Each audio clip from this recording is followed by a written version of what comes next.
Bonjour à tous, je m'appelle Ilyes, je suis d'origine marocaine et tunisienne et voici mon témoignage.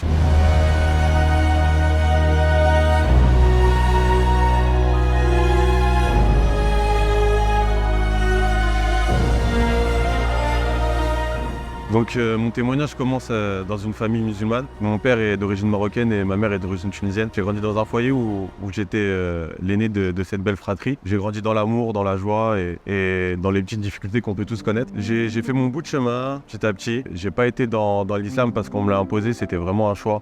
Fur et à mesure de ma vie, j'étais vraiment passionné par l'islam. J'ai voulu vraiment chercher, comprendre, découvrir de moi-même, comprendre surtout. C'était vraiment important pour moi. Mes parents ont toujours été croyants, ils ont toujours été impliqués récemment dans la vie de leur mosquée, dans leur ville. Ils ont œuvré, etc. dans l'islam. Donc vraiment mon enfance, elle a été des plus normales dans un foyer musulman. J'ai eu des bons parents, des bons frères et sœurs. Et une belle famille. Donc voilà mon enfance. Pour mon témoignage, il a commencé pendant la période de confinement quand il y a eu le Covid. On s'est retrouvés isolés. Pendant cette période-là, j'ai vécu un choc et ce choc-là a fait que je me suis senti un peu seul. Malgré que j'avais ma famille, etc. Mais plus seul dans l'incompréhension. On ne comprenait pas autour de moi. Et je me suis dit, si on ne me comprend pas, je vais me réfugier auprès de Dieu. Je vais encore plus me rapprocher de Dieu et lui va me comprendre, lui va pouvoir me soulager. Je me suis dit, ça tombe bien, confinement, mois du Ramadan. Je vais vraiment œuvrer, je vais vraiment chercher dans mon cœur la solution. Et auprès de Dieu surtout, parce qu'il n'y a que lui qui pourra vraiment me comprendre. Le confinement se met en place, les mois avancent, le Ramadan arrive et je me dis, je vais encore plus lire le Coran, plus apprendre de ma religion, encore plus me rapprocher. Parce que peu importe d'où viennent mes parents, ce qu'ils font dans leur vie, qui servent dans leur mosquée, c'était pas ce qui m'importait, je voulais vraiment comprendre par moi-même.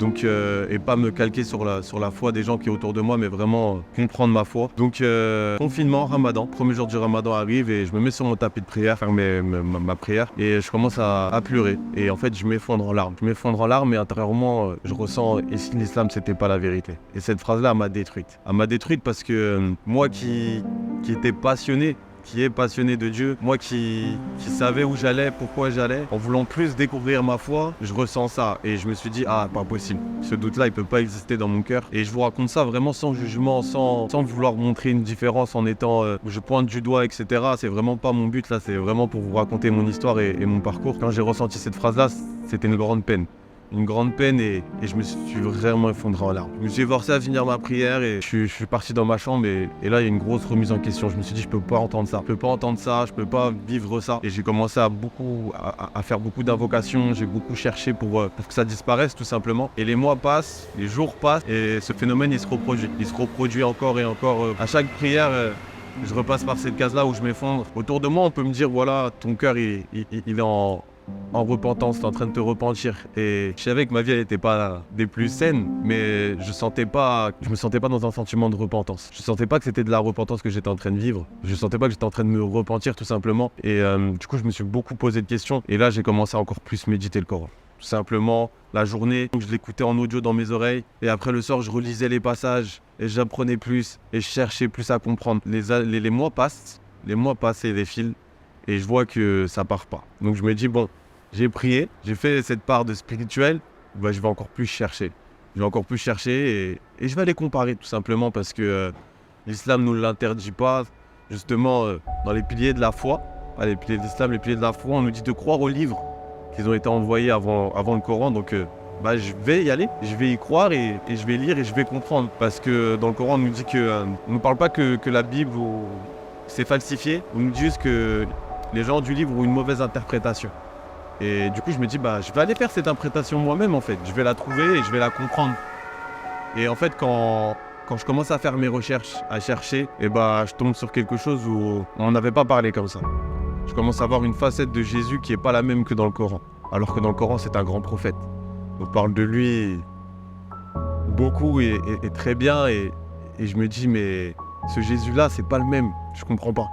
Donc on parle d'un Jésus dans la Bible où quand je lis, je vais dans les évangiles, déjà je vois que dans l'Ancien Testament, on nous prophétise un sauveur. Et après dans le Nouveau Testament, je vois que ce sauveur est là, Jésus est là, il est là en tant que Messie, en tant qu'envoyé de Dieu, en tant que fils de Dieu, la Bible le dit et je me dis ok, donc là on dit qu'il est fils de Dieu, on parle pas de fils de Dieu par charnel, on parle vraiment du côté spirituel, parce qu'il a mis son esprit en Marie. Ok, je comprends. Donc il n'y a rien de charnel, etc. C'est sûr qu'humainement, charnellement, Dieu ne peut pas avoir d'enfant. Il ne peut pas faire ces choses-là. Donc je commence à comprendre. Et là, je me dis, ok, ce Jésus-là, il dit qu'il est le Fils de Dieu, qu'il est la représentation de Dieu sur terre, qu'il est là pour partager l'amour et qu'il, lui, il nous donne que 2 commandements, s'aimer les uns les autres et aimer Dieu plus que tout. Ok. Donc je commence à chercher et là, je commence à comparer. Et je vous mens pas que cette comparaison-là, au début, elle est juste dans le but de me prouver à moi-même que Jésus n'est pas Dieu, que Jésus n'est pas le Fils de Dieu, Jésus n'est pas ce Messie-là. Et je me dis, la Bible dit que c'est le Sauveur, c'est notre Sauveur et Seigneur. Et en fait, moi, je me dis, je vais prouver que c'est pas le Sauveur ni le Seigneur. Et je suis vraiment dans cet esprit de comparaison. Donc là, s'entament des grosses recherches théologiques. Je passe des nuits blanches à méditer, à chercher, à comparer. Et en fait, je m'arrête plus à ce qu'on me dit. Et j'aurais pu m'arrêter à aller voir un imam et lui poser mes questions. Et je me suis dit, les réponses qu'il va me donner, je vais les trouver moi-même. Je vais pas me calquer encore une fois sur la foi de quelqu'un. Je vais vraiment faire ma propre expérience et bâtir ça de bout en bout. Mes recherches passent, elles défilent. Comme je vous dis, je tombe sur des comparaisons d'un Dieu qui a envoyé son Fils dans la Bible et d'un Dieu qui n'a pas d'enfant, qui n'a pas ce Fils-là dans le Coran. Les recherches passent, les jours passent et en fait, il s'écoule plusieurs mois. Et en fait, au fil de ces recherches-là, je tombe sur une conclusion à force de me dire, en fait, Seigneur, je te connais pas. Je te connais pas, on est en plein mois du Ramadan. Et au bout de ces jours-là, je me dis, mais attends, il y a un problème. Il y a un problème, j'ai pratiqué l'islam comme un passionné, j'y étais à fond, j'étais beaucoup dans le savoir. J'avais un peu des difficultés à pratiquer, mais j'étais vraiment dans le savoir et j'aimais Dieu plus que tout, en fait, de tout mon cœur. Et j'étais calé sur plein de sujets. Et franchement, ce qui m'a beaucoup détruit, c'est de voir qu'au bout du chemin, la conclusion, c'est que je connais pas Dieu, en fait. J'ai beau avoir 20 ans et c'est jeune, mais quand on a Dieu dans notre cœur à 100% et à fond, c'est plus une question d'âge, c'est plus une question d'expérience. Dieu peut nous faire grandir beaucoup plus vite qu'un homme qui a vécu plein de choses dans toute sa longue vie. Et en fait, je commence à me dire, mais en fait, Dieu, je te connais pas. Je te connais pas. Et la conclusion que je fais de ça, c'est simplement, pendant une de mes prières, je dis, Seigneur, révèle-toi à moi d'une manière où je ne douterai plus jamais de ma vie. Et je te promets que si tu le fais, je te dévorerai ma vie entière. Mais fais-le vraiment d'une manière où je sais que c'est toi. Et en fait, pendant cette prière-là, il s'est rien passé. Pas vous mentir, il s'est rien passé. Sauf qu'elle a duré 5 mois. Et pendant 5 mois, donc le Ramadan c'est fini. Et pendant 5 mois, j'ai prié comme ça. Et je priais pas comme ça de temps en temps. Je priais comme ça matin, midi, soir. Et je faisais des nuits de réflexion sur ça. Je faisais mes 5 prières obligatoires et mes sujets de prière, c'était ça. Je faisais des doras et c'était ça. Et franchement, c'était compliqué. C'était compliqué parce que je vivais pour ça. Je vivais pour avoir cette révélation-là de Dieu. Et un jour, des amis à moi, qui m'avaient déjà invité dans une église évangélique, protestante, etc., dans une église, pour que je découvre leur foi. J'y suis allé. Je suis allé et ça m'avait rien fait. Faut m'en pas. Et j'étais plus en train de faire des invocations pour que rien rentre dans mon cœur pour me protéger. Et ça m'avait absolument rien fait. Mais je me suis dit, ah, ça fait un peu gospel américain, comme on voit à la télé. Alléluia, tout ça. Et je me suis dit, c'est beau. C'est beau de voir les gens aimer leur foi, aimer Dieu, pratiquer leur foi à fond, ça m'avait rien fait. Et là, on me propose de venir à une réunion prière où il y a plein d'amis à moi, des connaissances, et je dis vas-y, j'y vais, comme ça va me permettre de les revoir, de parler avec eux, d'échanger. Et j'avais vraiment aucune arrière-pensée, j'y allais vraiment pas dans le but de... Parce que je savais que là-bas, j'allais rien trouver. J'avais rien trouvé. Et j'y vais, la réunion prière commence, et moi, je dis à mes potes, je me mets dans mon coin, je m'assois sur une chaise, et prévenez-moi quand vous avez fini, et je vous attends comme ça, après on va manger un bout, tout ça, nanana. Et le nanana, il s'est transformé en quelque chose d'incroyable parce qu'en fait, le pasteur, il est venu, j'ai jamais vu quelqu'un d'aussi humble que lui. C'est beaucoup rabaissé, beaucoup humilié et j'avais vraiment l'impression d'avoir un homme de Dieu en face de moi. Quelqu'un de simple, quelqu'un d'unique, quelqu'un dans l'amour à 100% et il priait pour tout le monde. Il disait des choses sur la vie de ces gens-là alors que ces gens-là, c'était la première fois que je les voyais, c'est la première fois que ces gens-là se voyaient. Et à un moment, il fait un appel et il dit, est-ce qu'ici il y a quelqu'un... Ses ancêtres sont d'origine arabe maghrébine. Moi, je me dis, ah, il y a un pote à moi, peut-être qu'il a des ancêtres, et je savais pas, ou une personne qui est un ami à moi, ou une de ces personnes-là qui est dans la salle. Il repose la question. Personne répond. Il repose la question, et là, tout le monde me regarde, et me sourit, et il y avait que moi, en fait. Il y avait que moi, donc je lui dis que c'est moi. Il s'approche de moi, il me dit, toi, tu es passionné par Dieu, tu cherches Dieu, et tu vas trouver Dieu. Tu cherches la paix et tu vas trouver la paix. Et quand il dit ça, ça sonne comme une évidence dans mon cœur, mais je me braque. Il me dit, est-ce que je peux prier pour toi? Je lui dis non. Et vous allez voir que tout le long de ce témoignage, j'ai un cœur de pierre. Un cœur de pierre, j'étais très fermé. La réunion prière continue. Dans cette réunion prière-là, il refait un autre appel en disant, est-ce qu'il y a quelqu'un ici qui médite autre chose que la parole de Dieu qui est dans la Bible? Et il faut savoir que je pense qu'avec une seule personne dans la pièce qui était en train de comparer la Bible, le Coran, Ancien, Nouveau Testament. Et en fait, les gens s'éloignaient, s'égaraient sur le sujet. Ils disaient peut-être faire du yoga, de la méditation, etc. Ils disaient non, c'est pas grave. La personne s'est reconnue. Et Dieu te dit, aujourd'hui, je suis ton Dieu, et je me suis révélé à toi. Arrête de comparer ma parole n'est que dans la Bible. Et je savais que c'était pour moi, et encore une fois, à cœur de pierre, j'ai rien dit. La réunion prière se termine, et dit que si j'ai envie de parler avec lui, je peux. Donc moi, je m'isole avec lui, je parle avec lui. Et là, je vous mens pas, j'y vais pour régler mes comptes. J'y vais en lui disant, je comprends pas pourquoi t'as dit ça, pourquoi t'as dit que j'étais passionné de Dieu, pourquoi t'as dit ci, pourquoi. Commence à me dire, écoute, moi je me présente, je suis pasteur, et je te mens pas que ce que je t'ai dit, moi-même je ne sais pas pourquoi je te l'ai dit. Quand tu acceptes Jésus-Christ comme Seigneur et Sauveur, et que tu as le Saint-Esprit qui vit en toi, tu as une partie de Dieu qui vit en toi. Et cette partie de Dieu-là, Dieu te pousse à faire des choses, à dire des choses. Toi, tu sais pas forcément pourquoi tu le dis. Et il m'a dit, là, ce que je t'ai dit ce soir, c'est entre toi et Dieu. Il n'y a que toi et Dieu qui sait pourquoi je t'ai dit ces choses-là. Et là, je commence à me dire, c'est pas possible, il peut pas me dire ça. C'est sorti de sa bouche, il faut qu'il me l'explique. On parle, et il me dit, en tout cas, il y a une chose que je sais, c'est que tu connais pas Jésus. Je lui dis, moi, je connais pas Jésus. Et je commence à lui faire la biographie de Jésus dans l'islam. Et je lui dis, Jésus, ça peut pas être le Fils de Dieu, parce que c'est Issa ben Myriam, et c'est ça. Dans le Coran, on nous dit qu'il est renforcé du Saint-Esprit, et tout, et nanani, nanana. Et pour comprendre qui était le Saint-Esprit, j'ai dû aller dans la Bible, et pousser encore plus mes recherches théologiques. Et je lui dis que, franchement, j'ai vraiment été loin, loin, loin. Et il me regarde en souriant, j'ai parlé pendant 15 minutes, sans m'arrêter sur qui était Jésus dans l'islam. Et il m'a regardé en souriant, et il m'a dit, tu connais beaucoup de choses, mais tu connais pas Jésus. Je lui dis, explique-moi alors pour toi qui est ce Jésus. Et il commence à m'expliquer. Jésus, c'est notre Seigneur et Sauveur. Il est mort à la croix et ressuscité pour nos péchés. Il a vaincu la mort et grâce à lui, on a la vie éternelle. Et c'est lui le chemin, la vie et la vérité. Et quand il commence à me raconter ce Jésus-là, je le regarde dans les yeux et je lui dis, écoute, si ce Jésus-là, c'est Jésus, moi je le connais pas alors. Pour moi, c'est pas le même Jésus. Et dit d'accord, on continue de parler. Et là, il commence à me dévoiler plein de choses sur ma vie privée. Beaucoup de choses sur ma vie privée, sur ma famille, sur mon entourage. Et je commence à me poser beaucoup de questions, mais dans mon cœur, puissamment, ça résonne. Ce qu'il est en train de me dire, il peut le dire à n'importe qui. Ce qu'il est en train de me dire, il peut le dire à d'autres personnes. Et à un moment, il me regarde et il me dit, je vous épargne plein de détails de la conversation parce qu'elle a duré 1 heure. À un moment, il me regarde dans les yeux et il me dit, tu sais, le Saint-Esprit me met quelque chose à cœur. Est-ce que je peux te le partager? Je lui dis oui. Il me dit, Dieu est en train de me dire que, en tout cas, je te vois dans le noir, en train de prier. Et tu dis à Dieu, révèle-toi à moi d'une manière où je ne douterai plus jamais de ma vie. Et je te promets que si tu le fais, je te dévorerai ma vie entière. Est-ce que tu as fait cette promesse-là à Dieu? Là, je vous mens pas, je me suis juste effondré en larmes. Parce qu'il a utilisé ses propres mots tout le long de la conversation, pendant 1 heure de conversation. Et à la fin de cette conversation-là, il a utilisé mes propres mots, ma propre prière que j'avais gardée secrète pendant 5 mois. 5 mois de prière. Et Dieu envoie un homme qui vient de Suisse pour me dire « Tu as dit ça à Dieu ». Et là, tout a pris sens. Et il m'a regardé dans les yeux. Il m'a dit « Je comprends ta douleur ». Et c'est la première fois que quelqu'un me dit ça et que je ressens vraiment que la personne en face de moi me comprend. Il m'a dit « Je comprends tes peines. Je comprends la lourdeur que tu as dans le cœur. Je comprends ta tristesse. Mais Dieu, lui, peut tout enlever. Est-ce que je peux prier pour toi ?» Et je lui ai encore dit non. Il m'a proposé maintes et maintes fois et je lui ai encore dit non, que j'étais pas... ça m'intéressait pas, que ça me ressemblait pas, que c'était pas moi et que je voulais pas. Je suis rentré chez moi. J'ai pas dormi pendant plusieurs jours. Et au bout de 2 semaines, je l'ai rappelé. J'ai pris son contact. Je l'ai appelé, je lui ai dit que je voulais accepter Jésus. Que je voulais en connaître plus sur ce Jésus-là et savoir qui il était réellement. De là, j'ai fait une prière avec lui au téléphone. Il m'a dit, répète juste après moi, Seigneur Jésus, je t'accepte comme Seigneur et Sauveur. Pardonne-moi pour les jours, les années, ma vie que j'ai passé loin de toi. Pardonne-moi de mes péchés. Je veux renaître de nouveau avec toi dans le nom de Jésus-Christ, Amen. Et quand il m'a dit ça, quand j'ai répété ça, je lui ai dit, c'est tout. Il m'a dit, oui, c'est tout. Et je lui ai dit, ça y est, je suis chrétien et c'est tout. Ouais, c'est fini. Et de là, je suis parti dans mon église. Dans l'église qui est la mienne actuellement. Je suis parti voir le pasteur, mon pasteur maintenant, et je lui ai expliqué la situation.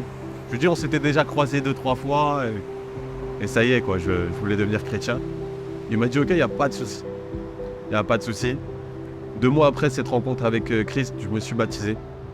Et voici mon histoire, voici mon témoignage sur comment j'ai rencontré Christ. Mais mon témoignage ne s'arrête pas seulement ma rencontre avec Christ, parce que c'est une question que vous devez vous poser. Je viens d'une famille musulmane, comment ça s'est passé? Moi, dans ma situation, j'ai choisi de garder le secret. Pendant 1 an, j'ai pas parlé de ça avec mes parents, mais je m'en cachais pas spécialement. Pourquoi? Parce que je pense que, au fond de moi, j'ai beaucoup sondé mon cœur. À l'heure actuelle, avec du recul, je pense que j'étais pas prêt et que Dieu avait besoin d'un temps de préparation. J'étais pas prêt parce que je pense que j'avais besoin de m'affirmer encore. De m'affirmer, de comprendre encore vraiment qui était Dieu, la relation que j'ai avec Dieu aujourd'hui. Parce que Dieu n'est pas une religion, il est vraiment une relation. Et je l'ai compris maintenant, avec tout ce temps-là de recul, que je suis vraiment rentré dans une relation avec Dieu, que c'est vraiment à cœur, que c'est vraiment une relation un père et son enfant, et que c'est plus une question de rite, de coutume, de religion. Et je pense que j'avais besoin vraiment de le comprendre, d'être vraiment transformé par Dieu avant de pouvoir l'annoncer à ma famille. Ce qui s'est passé, c'est que je priais beaucoup. Le jour de mon baptême, j'étais tout rempli de zèle, tout feu, tout flamme, tout content, tout dans la joie. Je voulais aller leur dire et j'ai vraiment senti le Seigneur qui me disait attends. Et dans mon cœur, ce attends-là commençait à s'installer. Et au fond de moi, je sentais que c'était attends. Et en fait, ce attends-là, ça s'est transformé en un temps de formation, un temps où Dieu m'a formé, m'a appris plein de choses et a fait le chrétien dont je suis aujourd'hui. Pendant ces 1 an-là, j'ai rencontré beaucoup de gens, parlé avec beaucoup de personnes qui m'ont beaucoup aidé dans ma foi, qui m'ont beaucoup soutenu. Et le Seigneur m'a mis à cœur de faire le jeûne d'Esther avec la personne qui partage mes jours, ma vie. Et en fait, quand le Seigneur m'a mis à cœur de faire le jeûne d'Esther, donc c'est un jeûne qui consiste à jeûner 3 jours et 3 nuits, donc à sec, pas manger, pas boire. Et en fait, Esther, dans la Bible, c'est une femme qui, pour vous faire court, qui était mariée avec un roi, et ce roi-là avait ordonné que tous les Juifs devaient mourir. Donc son oncle est venu la voir, cette Esther-là, et il lui a dit, il faut que tu le dises au roi que tu es juive, et ça va nous laisser une chance de pouvoir survivre. Et elle a jeûné pendant 3 jours et 3 nuits pour annoncer sa vraie identité à son mari. Elle l'a fait et son mari a décidé de l'épargner, d'épargner tout son peuple. Et je me suis dit, c'est ça que je dois faire. Donc j'ai jeûné pendant 3 jours et 3 nuits. Pendant 3 jours, j'ai rien mangé. Je vous mens pas que s'endormir le ventre vide, on comprend vraiment ce que ça fait. J'étais habitué à jeûner dans mes journées, à manger le soir, mais là, s'endormir le ventre vide, j'ai compris ce que ça faisait. Je comprenais encore plus les gens dans le besoin et c'est vraiment un temps qui m'a rapproché encore plus de Dieu. Dans le sens où ça m'a vraiment édifié. J'ai passé des temps où je priais différemment, où je priais avec plus d'intensité, où des sujets de prière venaient. J'ai passé des nuits dans la prière et sans m'arrêter. Et c'est des temps de prière qui ont été inoubliables et qui m'ont transformé. Et au bout de ces 3 jours-là, j'ai eu à cœur, en fait, j'ai vraiment vu comment je devais l'annoncer à mes parents.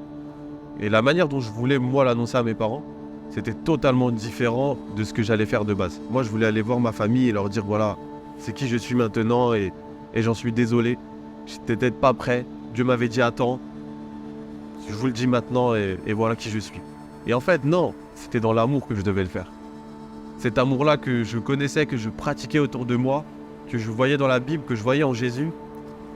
Cet amour-là, j'allais même pas la témoigner pour pouvoir dire qui j'étais. Et c'est une vraie claque que Dieu m'a mis. Il m'a bien raisonné. J'avais besoin de passer par ce temps de jeûne et de prière. Donc je suis parti voir mes parents. Il faut savoir qu'avant d'aller les voir, pendant cette année-là où j'ai décidé de pas parler, parce que je me suis dit du jour au lendemain, je vais le dire à ma famille, je vais perdre tous mes proches. Et j'étais pas spécialement prêt à le faire. J'étais pas spécialement prêt à perdre tout ce qui m'entourait. Et Dieu avait besoin de me former, de me forger, comme je vous l'ai dit. Et pendant cette année-là de préparation, il s'est passé plein de choses. C'est passé où j'ai passé des temps de prière par rapport à mon père, à la relation que j'avais avec lui, que je voulais qu'on soit plus proche et que Dieu lui parle. Et pendant 2 semaines, j'ai vraiment prié dans ce sens-là. Et quand j'ai prié dans ce sens-là, mon père a reçu une lettre dans sa boîte aux lettres de l'adresse de chez mes parents qui lui était destinée et qui parlait que de Jésus.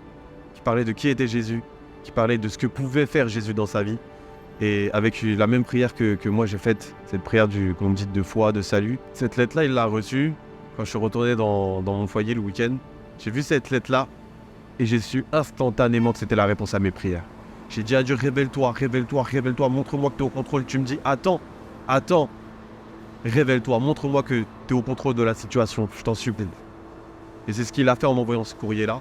Parce que ce courrier-là, moi je me suis dit, c'est peut-être un évangéliste, quelqu'un qui aime partager la bonne nouvelle, qui aime partager la parole. qui l'a mis dans toutes les boîtes aux lettres de ma rue. Sauf que j'ai demandé à ma famille de me montrer cette enveloppe dans laquelle le courrier était. Et dans cette enveloppe-là, sur l'enveloppe, il y avait écrit le nom et le prénom de mon père et l'adresse. Sauf que c'est un lieu où on vient d'habiter récemment, on n'est pas enregistré dans les pages jaunes ou quoi que ce soit. Et la lettre était signée d'un prénom qui est inconnu dans ma famille. Donc on se demandait d'où pouvait venir cette lettre-là. Et il n'y a toujours eu aucune explication encore à l'heure actuelle, à l'heure d'aujourd'hui. Donc il s'est passé ça, et il s'est passé autre chose aussi qui m'a beaucoup marqué. Il y a une expérience qui m'a beaucoup chamboulé. Et c'est en fait, un soir je dormais. Je me suis endormi comme tous les soirs, normalement. Et je me suis réveillé, j'étais dans le noir total. Et en face de moi, il y avait un escalier en lumière, avec 3 marches, mais normalement il en fallait 5. Je voyais qu'il y avait un trou. Et devant ces escaliers-là, au bout de ces escaliers-là, il y avait une porte immense, avec des bordures en or, etc., des gravures. Je me dis, mais c'est pas possible, je vais pas pouvoir monter les marches, il manque 2 marches. Je monte la première, la deuxième, la troisième. Et je vois que c'est des marches qui sont en lumière et qu'il manque ces 2 marches-là au milieu. Et je me dis, mais ces marches-là, ils manquent, ils sont pas là. Parce que ma marche avec Dieu, elle n'est pas finie. Et je me dis, mais c'est pas possible, je vais pas pouvoir ouvrir cette porte-là. Là, la porte, elle s'ouvre toute seule. Il y a une main qui vient et qui m'attrape. Et qui me tire à l'intérieur. Et là, d'un coup, c'est lumineux. Et je suis aveuglé par la lumière. Et là, je vois un ciel bleu d'une beauté incroyable. Des oiseaux dans le ciel que j'avais pas vu. Jamais vu. Des bâtiments en or tout simples, mais incroyablement beaux. Des grands champs avec des gens qui moissonnaient dedans. Et qui était en train de rigoler aux éclats. Et là, en fait, je comprends tout de suite. Je comprends tout de suite et je me dis, waouh, je suis au paradis. Et à ce moment-là, je suis rempli de joie. Et je croyais que j'étais mort, en fait, que j'étais décédé. Et je me suis dit, ça y est, c'est aujourd'hui, ça y est, je suis au ciel. Et par réflexe, je regarde à côté de moi, la personne qui m'a tiré. Et là, je vois un homme immense, tellement grand que j'arrive même pas à voir sa tête. Et où je pense que c'était son visage, c'était juste lumineux. Et je vois une grande tunique blanche. Et là, je comprends que c'était Jésus. Parce que c'était lui le chemin qui m'avait amené jusqu'ici, qui m'avait tiré. Par réflexe, je sais pas pourquoi, mais je me suis retourné. Je me suis retourné de où je venais dans cette pièce-là qui était noire. Et là, je vois toute ma famille. Et là, je peux vous dire que je suis tombé à genoux et j'ai pleuré toutes les larmes de mon corps comme un enfant. Et je dis, Seigneur, révèle-toi à ma famille comme tu l'as fait pour moi. Montre-leur que c'est toi le chemin. Montre-leur qu'il y a une différence. La personne que tu es dans la Bible et la personne qu'on m'a dit que tu étais avant, que j'ai lu que tu étais avant, que les gens croient à l'extérieur que tu es. Peu importe leur croyance, fais pas qui tu es vraiment. Montre à ma famille qui tu es vraiment. Montre-leur ta vraie personne. Montre-leur que c'est toi le chemin, la vie et la vérité. Montre-leur que c'est toi qui nous amène ici. Et je commence mais vraiment à suffoquer, à pleurer. Et là, Jésus me regarde dans les yeux, il me regarde et il me dit « d'accord ». Jésus me regarde et il me dit « d'accord ». Et quand il me dit « d'accord », c'est comme un calme qui traverse une tempête. Et d'un coup, tout s'est calmé. Mon cœur, il a arrêté de s'emballer, les larmes ont séché. Et là, d'un coup, mes parents se retrouvent avec moi devant ce paradis, devant le paradis. Mais d'un coup, il y a une vitre qui s'est installée. Comme un parc d'attractions, on n'a pas accès. J'avais vraiment cette vision-là, de cette chose, de cette situation. Et je comprends qu'en fait, c'est parce que Jésus n'était pas encore installé entièrement dans leur vie. Il y avait encore ce frein-là. Et je leur dis instantanément, vous avez vu, c'est Jésus qui nous a ramenés ici, c'est lui le chemin pour venir jusqu'ici, vous avez vu et tout, nanana. Vous vous rendez compte, c'est lui, c'est lui, c'est lui. Oh, vraiment, gloire à Dieu, merci Jésus parce qu'il nous a amenés jusqu'ici. Et à ce moment-là, en fait, je vois qu'il y a leur visage change, deviennent tout pâles et ils me disent pourquoi tu nous dis c'est Jésus qui nous a amenés ici, tu dis n'importe quoi. Et là, mon cœur, il serre. Et je dis, vous allez voir, je vais vous montrer que c'était Jésus qui nous a ramenés jusqu'ici. C'est lui le chemin. Je me retourne, j'ouvre une porte, j'arrive dans une ville et je crie de tout mon cœur à plein poumon. Jésus t'es où, Jésus t'es où, Jésus t'es où. Et là, il y a une voiture qui s'arrête, et à l'arrière, il y a une porte qui s'ouvre. Porte qui s'ouvre, la fenêtre qui se baisse, et il y a Jésus qui est là. Et pareil, je suis en train de me plaindre. Je dis, Seigneur, tu les as amenés là, je sais, je t'en remercie. Mais montre-leur, je t'en supplie que c'est toi. Et je commence à parler, à avoir les larmes. Et il me redit, d'accord. Et c'est comme un calme qui traverse la tempête, encore une fois. Il me tend 7 contrats de travail. Et chez moi, dans ma famille, au total, on est 7. Et il me regarde et il me dit, j'ai fait ma part. Là, je prends les contrats, je pars en courant et je me réveille. Et là, en fait, à partir de ce moment-là, j'ai compris que Dieu allait faire sa part. Et que ça dépendait plus de moi. J'ai reçu une paix par rapport à ma famille. Et j'ai su que c'était pas à moi de me battre. Qu'il allait faire sa part. Que j'avais juste à prier. Donc là, je vous ai raconté tout ce qui s'est passé d'extraordinaire. Et j'en remercie le Seigneur parce que c'est vraiment beau ce qui s'est passé. Et ce qui s'est passé, c'est que donc j'ai eu à cœur de faire le jeûne d'Esther. J'ai fait ces 3 jours-là. J'ai raconté à mes parents tout ce que je viens de vous dire, les miracles que j'ai vus. J'ai raconté toute l'histoire de ma conversion, comment j'ai rencontré Christ, ces miracles-là. Et mes parents, je leur ai demandé juste de m'écouter jusqu'à la fin. Et je leur remercie, je dirai jamais assez merci au Seigneur parce que c'est ce qui s'est passé. Et je vous mens pas, je savais la réaction, je savais et je la comprends à 100% la réaction de mes parents. Et ma mère s'est levée et elle m'a dit je le savais. Et j'ai vu la peine qu'elle avait, ça m'a fait beaucoup de mal. Parce que c'est pas de la peine que je voulais donner à mes parents, malgré que je savais le résultat que ça allait être. Mon père il s'est levé et il m'a dit simplement sors de chez moi, tant que tu seras cette personne-là, j'ai plus envie de te voir. T'es plus mon enfant. Donc j'ai pris mes affaires, je suis parti. Et je ne vous mens pas que c'était très compliqué. J'étais en larmes. Que j'ai prié, j'ai crié à Dieu. Je me suis endormi, j'ai dit Seigneur, la paix que toi t'as eue quand t'es monté à la croix. Quand on t'a crucifié, quand on t'a maltraité, on t'a battu à mort, on t'a humilié. T'as regardé le monde entier. Et t'as dit Seigneur, pardonne-leur car ils ne savent pas ce qu'ils font. Seigneur, pardonne-leur car ils ne savent pas ce qu'ils font. Et quand t'as eu cette paix, Seigneur, je vais avoir la même. Je vais avoir la même. Je me suis réveillé le lendemain matin, j'étais au travail comme s'il n'y avait rien. J'ai reçu vraiment cette paix-là. Et cette paix-là est une compassion par rapport à la réaction de ma famille. Et au fur et à mesure, j'ai pu avoir 2-3 contacts avec mes parents. Je peux avoir des contacts avec mes parents et ils m'expliquaient qu'au-delà de la situation que je sois devenu chrétien, c'est tout le comportement qu'il y a eu derrière, le fait que j'ai caché pendant 1 an, etc. Et j'ai compris en fait. Simplement, j'ai compris. Je m'en excuse et je me suis déjà excusé. Et si j'ai passé 1 an comme ça, il faut aussi voir les choses d'une autre manière. Être jeune dans sa vie et plus avoir de contact avec ses parents, plus avoir de contact avec ses frères et sœurs, c'est quelque chose que je ne voulais pas vivre. Et je l'ai vécu pour la gloire de Dieu. Et si je l'ai vécu, si Dieu a permis que je le vive, c'est pour une raison. Et je reçois ça sur mes épaules et je marche. Je fais mon chemin avec ça et je suis dans la paix. Mais en tout cas, je comprends. Je comprends vraiment la réaction de mes parents. Je comprends vraiment leur réaction. Et je serai patient et j'attendrai. Donc voici mon parcours, voici mon histoire. Voici pourquoi je suis passé. J'étais vraiment accroché et passionné dans ma foi et Dieu est venu tout faire à son image. J'étais à fond dans ce que je faisais, j'étais passionné et Dieu en a décidé autrement. Moi qui voulais partager la parole, partager l'islam, partager tout mon savoir, et aujourd'hui je suis prédicateur dans mon église. Aujourd'hui Dieu, tout ce qu'il avait mis dans mon cœur avant, il l'a fait fructifier pour autre chose, pour sa gloire. Et je le remercie vraiment.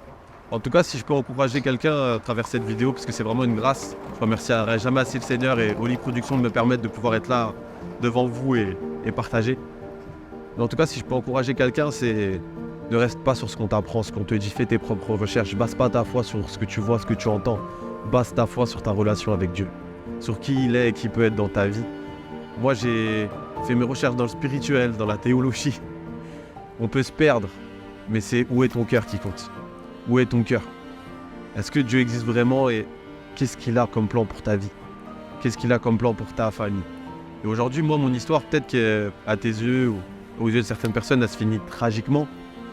Mais moi, pour moi, elle est glorieuse parce que la gloire de Dieu, elle est là. Certes, c'est une situation qui n'est pas agréable à vivre, mais quand on vit une situation qui n'est pas agréable, Dieu donne sa paix et sa paix, elle est réelle. Elle est réelle. Et sa paix a fait qu'on peut dépenser notre énergie dans des sentiments qui sont plus profonds. La compassion. Je préfère être en compassion que d'être triste à ce moment-là. Parce que je suis en compassion pour mes frères et sœurs qui vivent des situations communes, pour ma famille et pour tous les gens que je rencontre. Je reste dans la prière et j'essaie de partager un maximum d'amour. En tout cas, si mon témoignage a pu t'aider, a pu t'encourager, j'en suis très heureux. Essaye de ne pas avoir un cœur dur comme la pierre comme je l'ai eu.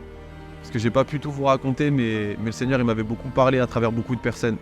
J'avais une sœur qui m'avait appelé, qui m'avait raconté un rêve où je donnais sa signification du rêve, c'était que je devenais chrétien. Et à ce moment-là, j'étais musulman, je lui ai dit merci, bonne soirée. Ça m'intéressait vraiment pas, et elle m'a juste dit prie sincèrement, demande à Dieu sincèrement et il se révélera à toi. Et c'est ce que je faisais déjà, c'est ce que j'ai fait pendant 5 mois. Et ce qui compte vraiment, c'est peu importe la durée de votre épreuve, peu importe la durée de vos temps de prière, c'est de le faire avec un cœur sincère. Faites vos recherches avec un cœur sincère, donc soit théologique, spirituel, dans la prière, dans vos demandes. Et je vous invite vraiment à bâtir votre foi entre vous et Dieu.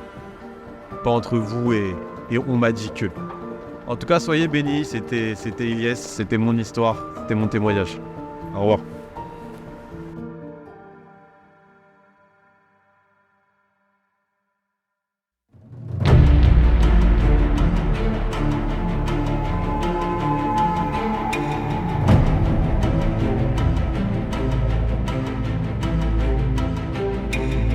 Abonnez-vous et cliquez aussi sur la petite cloche de notification pour ne rien rater de nos prochaines vidéos.